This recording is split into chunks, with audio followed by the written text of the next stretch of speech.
it's Gina from WTI. Do you want to know the secret to perfect beach waves? I have found the most amazing solution because I hate spending a lot of time doing my hair. This sea salt spray from Beauty by Earth has been a total game changer. My hair has a little bit of a natural wave to it, and I prefer to not use heat instruments on it as much as possible. But what often ends up happening is I'll let it air dry and then it just looks really limp and stupid. I've started spritzing this spray on my hair, either wet or dry, and then I use my hands just to scrunch my hair up, and I get these really beautiful waves with actually a little bit of curl, which surprised me a lot. I love that just using it once lasts me for many days. I only wash my hair about every 5 days or so.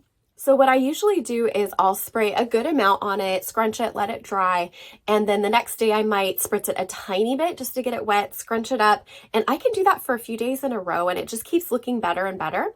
I love that this is also a texture spray. So if you want to do like a full ponytail or a messy bun, this really works so well in getting your hair to that right texture. I could not be more pleased with the results from this spray. I just love the way it makes my hair look and feel, and that's my point of view.